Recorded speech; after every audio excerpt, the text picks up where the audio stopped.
Hi there, Bernie again, and today we will finish the creation week according to the book of Genesis.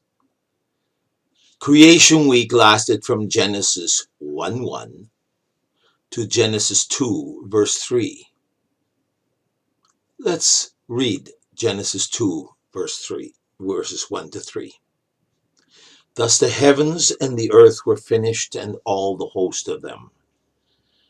And on the seventh day God ended his work which he had made, and he rested on the seventh day from all his work which he had made.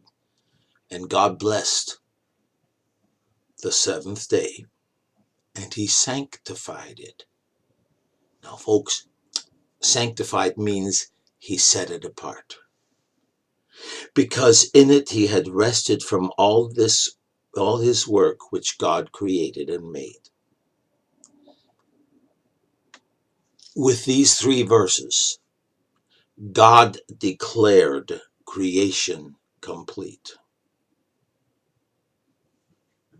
It was complete and perfect. Nothing could be added, nothing could be taken away to make it any better.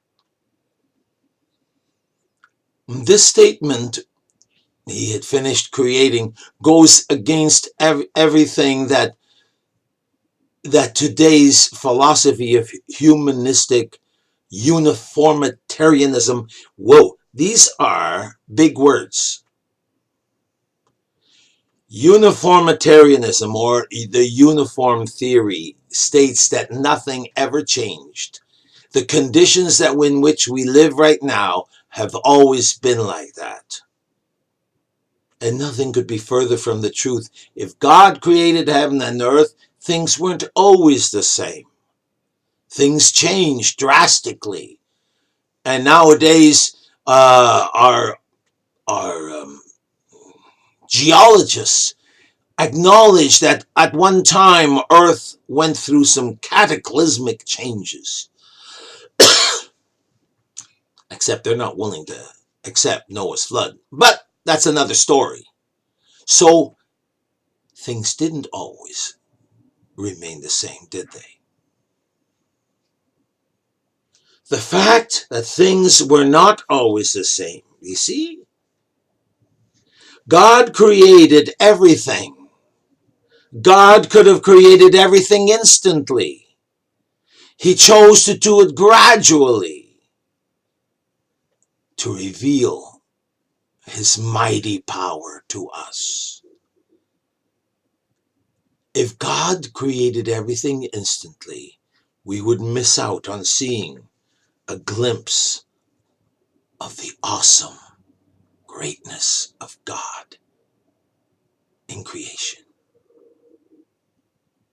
Genesis chapter 1, like I just said, should have finished in Genesis 2 verse 3. Remember, there were no chapter and verse demarcations in the original writings. The last thing God created was the day of rest of the seventh day week. And God's blessing and hallowing of it applied only to the very good world he had just completed. Nevertheless, the seventh day shows us that we all need a time of rest, and we're not designed to work 7 days a week. In Mark 2, verses 27 to 28, Jesus said, "The Sabbath was made for the man, and not man for the Sabbath. Therefore, the Son of Man is Lord also of the Sabbath." This is also recorded in Luke chapter 6, verse 5. The 7-day week, as a matter of fact, is not controlled by movement of heavenly bodies as signs, marking special days, months, seasons, years, but the physical and spiritual need for all people to have a weekly day of rest and worship in thankfulness for God's gift of creation, of which we are part even today. As a matter of fact, the measuring of time in weeks of 7 days cuts across every known culture. Did you realize that? When missionaries went all over the world to teach them about Christianity, they realized that everywhere they went, a 7-day week was recognized. It was almost part of our very being that we had weeks. It's amazing. When God created us, He created us to appreciate 7. And even in the Bible, 7 symbolizes perfection. It symbolizes completion.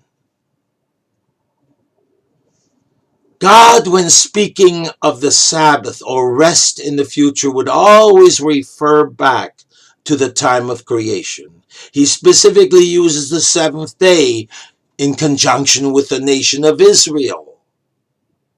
Exodus 31:17 is a sign between me and the children of Israel. That's what God said. It is a sign between me and the children of Israel forever.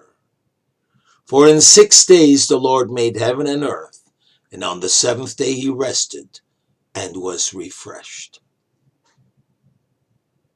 You see, they didn't name their days like we name our days: Monday, Tuesday, Wednesday, Thursday, Friday, and Saturday, and Sunday. Sunday, Monday, Tuesday, Wednesday, Thursday, Friday, and Saturday. No. What they did was they named their days day 1, day 2, day 3, day 4, day 5, day 6, Sabbath. Wow. They didn't incorporate the names of the gods. Like Monday, it was named after worshiping the moon.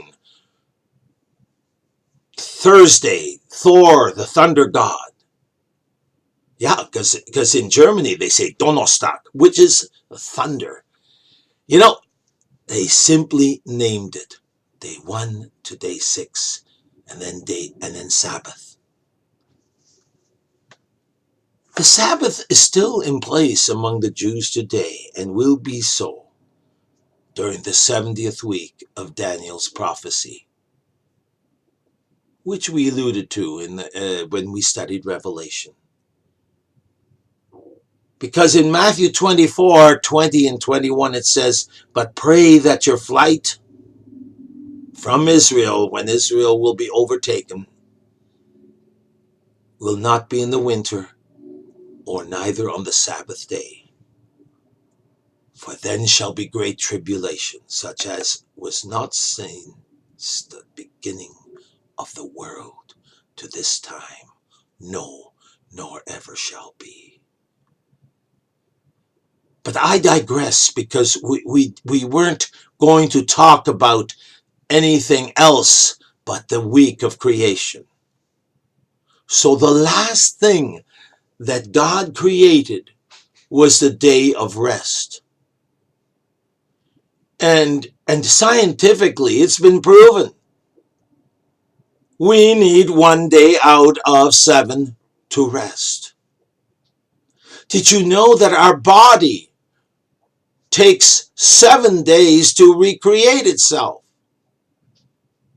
Did you know that when you plant a field, you grow the field in 6 years, and it requires a 7th year to have a Sabbath year? It's amazing.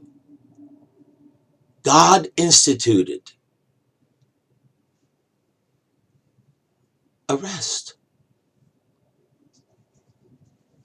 Now, it's interesting how Christians generally do not worship on the 7th day. Most Christians don't. There are some born again believers that do, because they want to follow it so closely and so legalistically. But we don't celebrate or worship on the seventh day, Saturday in our calendar, but worship on the first day, Sunday, when we celebrate the resurrection of Jesus Christ every week, thanking God for his gift of salvation. But folks, his gift of salvation would not have been possible without something that's going to happen as we further study the book of Genesis. Until then, so long.